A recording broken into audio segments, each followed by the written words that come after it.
আসসালামু আলাইকুম সুপ্রিয় শিক্ষার্থী বন্ধুরা, কেমন আছেন সবাই? আশা করি আপনারা সকলেই ভালো আছেন। মুক্ত বিদ্যাপীঠের আরো একটি চমৎকার ক্লাসে আমি নাঈম হাসান আপনাদের সকলকে জানাই আন্তরিক শুভেচ্ছা ও স্বাগতম। প্রিয় শিক্ষার্থী বন্ধুরা, আজকের এই ক্লাসে আমরা শিখব কিভাবে বাংলা স্বরবর্ণ অর্থাৎ স্বর থেকে শুরু করে ও পর্যন্ত এই 11টি বর্ণ কিভাবে সুন্দর করে লিখতে হয়। আমরা যারা ইতিমধ্যে বাংলা স্বরবর্ণ পড়তে শিখে গেছি কিন্তু লিখতে জানি না, আজকে এই ভিডিওটির মাধ্যমে আমরা চেষ্টা করব সম্পূর্ণভাবে সুন্দরভাবে স্বরবর্ণগুলো লেখার জন্য। এই ক্লাসটি সে সকল স্টুডেন্টদের জন্য গুরুত্বপূর্ণ যারা কিনা বাংলা হাতের লেখা সুন্দর করতে চান। বাংলা হাতের লেখা সুন্দর করার জন্য আমাদেরকে বেশি বেশি করে বাংলা যে বর্ণমালাগুলো রয়েছে অর্থাৎ বাংলা স্বরবর্ণ, ব্যঞ্জন বর্ণ, এই 50টি যে বর্ণ, এই বর্ণ আমরা যত ভালোভাবে বারবার অনুশীলন করব আমাদের লেখাগুলো তত সুন্দর হবে। কেননা এই 50টি বর্ণ অর্থাৎ স্বরবর্ণ এবং ব্যঞ্জন বর্ণ এর সাহায্যেই তো আমাদের বাংলা লেখা, বাংলা বই, নিউজ পেপার যাই বলি না কেন সকল কিছুই তো এই 50টি বর্ণের সাহায্যে। তো যখন আমরা এই বর্ণগুলো সুন্দরভাবে লিখতে পারবো তখনই তো আমাদের লেখাগুলো সুন্দর হবে। এই জন্য আমরা চেষ্টা করব বেশি বেশি করে বর্ণগুলো চর্চা করে অনুশীলন করতে। তো আজকে এই স্বরবর্ণগুলো লেখার আগে আমরা এগুলো একটু পড়ে দেখে নিই। এই যে আমাদের প্রথমে আমরা একটি বর্ণ দেখতে পাচ্ছি, এটা কি? স্বর অ। এরপর স্বর আ, হ্রস্ব ই, দীর্ঘ ই, হ্রস্ব উ, দীর্ঘ উ, রি, রি। এর পরের বর্ণটা হচ্ছে এ, ওই, ও, ও। তো চলুন এই বর্ণগুলো লেখা যাক। তো বাংলা স্বরবর্ণের সর্বপ্রথম যে বর্ণটা সেটা হচ্ছে কি? স্বর অ। তো এই স্বর অ আমরা কিভাবে লিখবো চলুন দেখা যাক। স্বর অ লেখার জন্য প্রথমে আমরা একটা জিনিস একটু বুঝে নিই। এই যে স্বর অ, এটা হচ্ছে একটি পূর্ণ মাত্রার বর্ণ। এই স্বর অ লেখার জন্য প্রথমে আমরা একটি মাত্রা দিয়ে দিব। এই প্রথমে আমরা একটা মাত্রা টেনে নিলাম। মাত্রা দেওয়ার পর আমরা এই মাত্রাটির মাঝ বরাবর হতে একটি বৃত্তের মতো আঁকলাম। এরপর আমাদের এই বৃত্তটি যেখানে শেষ হয়েছে অর্থাৎ এই অংশ থেকে আমরা এটাকে সুন্দরভাবে উপরের দিকে উঠিয়ে রাউন্ড করে নিচ হয়ে আবার উপরের দিকে উঠিয়ে দিব। এরপর এই যে আমাদের মাঝ বরাবর হতে আমরা এটাকে একটু নিচের দিকে টানলাম, এরপর আবার বরাবর উপরের দিকে উঠিয়ে দিলাম। তাহলেই হয়ে গেল কি আমাদের স্বর অ। আমরা একটু ভালোভাবে লক্ষ্য করি কি করেছি। প্রথমে আমরা একটি বৃত্তের মতো আঁকলাম, এরপর এটার এই টান হতে সুন্দরভাবে উপরের দিকে উঠিয়ে আবার নিচ হয়ে রাউন্ড করে উপরের দিকে উঠিয়ে দিলাম। এরপর এর মাঝ বরাবর হতে নিচের দিকে টানলাম এবং এটাকে সুন্দরভাবে উপরের দিকে উঠিয়ে দিলাম। তাহলেই হয়ে যাচ্ছে কি আমাদের স্বর অ। একটা বিষয় আমাদেরকে একটু খেয়াল করতে হবে, যখন আমরা এই স্বর অটা লিখব, এই যে এই আমাদের শেষ অংশটা, নিচের দিকের অংশটা যেন আমাদের এই যে মার্জিনের সাথে লেগে না যায়। কেমন? এটা একটু আমরা চেষ্টা করব উপরের দিকে উঠিয়ে লেখার জন্য। এই স্বর অ এর পরের আমাদের যে বর্ণটা রয়েছে সেটা হচ্ছে কি? স্বর আ। স্বর আ। এই স্বরে আ কিভাবে লিখবো?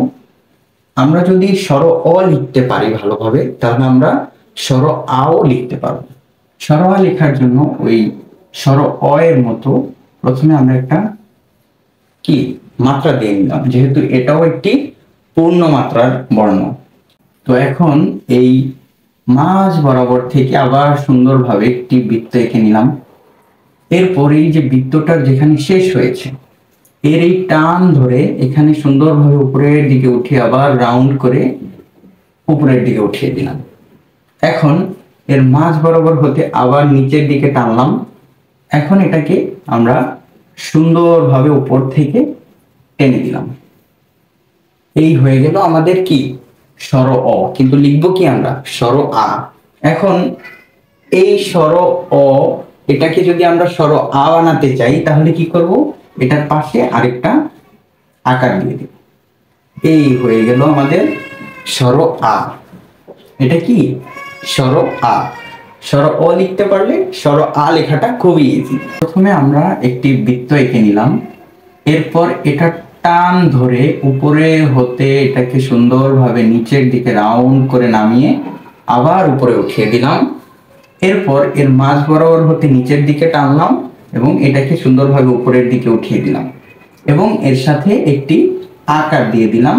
তাহলেই হয়ে গেল কি আমাদের স্বর আ। স্বর আ। স্বর আ এর পরের বর্ণটি হচ্ছে হ্রস্ব ই। হ্রস্ব ই কিভাবে লিখব? হ্রস্ব ই এটাও একটি পূর্ণ মাত্রার বর্ণ। এই হ্রস্ব ই লেখার জন্য আবার আমরা একটি দাগ টানলাম বা মাত্রা দিলাম। এই আমরা একটি মাত্রা দিলাম। এখন এটার মাঝ বরাবর হতে একটি সুন্দরভাবে বৃত্তের মতো এঁকে নিয়ে এর টান ধরে উপরের দিকে উঠিয়ে সুন্দরভাবে রাউন্ড করে নিয়ে এই নিচের দিকে আমরা টেনে দিলাম। এখন এর উপরের উড়ুনিটা আমরা দিয়ে দিলেই হয়ে গেল কি হ্রস্ব ই। কি লিখলাম আমরা? এটা হ্রস্ব ই। কিভাবে লিখলাম?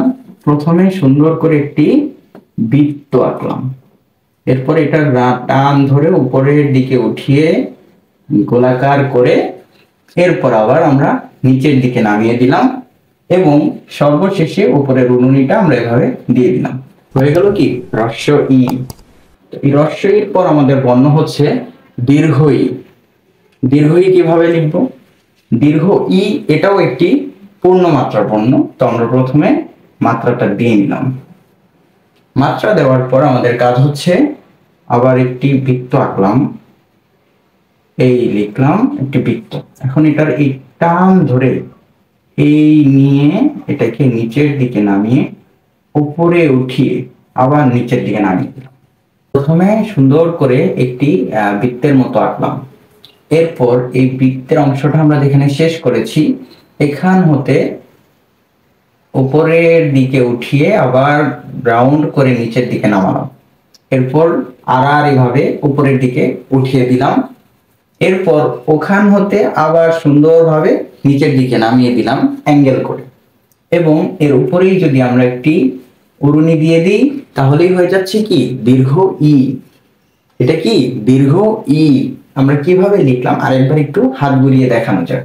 এই প্রথমে একটি বৃত্ত আঁকলাম, এরপর এটাকে সুন্দরভাবে উপরের দিকে উঠিয়ে নিচ হয়ে এই বরাবর অ্যাঙ্গেল থেকে এটাকে আড়াআড়ি ভাবে উপরের দিকে উঠালাম, এরপর আবার রাউন্ড করে সুন্দরভাবে নিচের দিকে নামিয়ে দিলাম এবং এটার সাথে যে উড়ুনিটা সেটা দিয়ে দিলাম। এটাই হয়ে গেল আমাদের কি দীর্ঘ ই। দীর্ঘ ই এরপর আমাদের বর্ণ রয়েছে হ্রস্ব উ। তো হ্রস্ব উ লিখব কিভাবে? হ্রস্ব উ এটিও একটি পূর্ণ মাত্রার বর্ণ। তো পূর্ণ মাত্রার বর্ণ লেখার জন্য আমাদের প্রথমে মাত্রাটা দিয়ে নিতে হবে। এই আমরা মাত্রাটা দিয়ে নিলাম। এখন হ্রস্ব উ লেখার জন্য এই মাত্রার মাঝ বরাবর থেকে নিচের দিকে একটি দাগ টানলাম। এই দাগটা যেখানে শেষ হয়েছে এখান হতে এটাকে আবার উপরের দিকে উঠাবো, উপরের দিকে নিয়ে এরপর আবার এটাকে নিচের দিকে সুন্দরভাবে ঘুরিয়ে উপরে উঠিয়ে দিব এবং সর্বশেষে এর উড়ুনিটা দিয়ে দিলেই আমাদের হয়ে যাচ্ছে কি হ্রস্ব উ। এরপর রয়েছে আমাদের দীর্ঘ উ। আমরা যদি হ্রস্ব উ লিখতে পারি তাহলে দীর্ঘ উ লেখাটাও আমাদের জন্য সহজ হয়ে যাবে। তো দীর্ঘ উ কিভাবে লিখব? দীর্ঘ উ লেখার জন্য এই আমরা প্রথমে আমাদের মাত্রাটা দিয়ে নিলাম।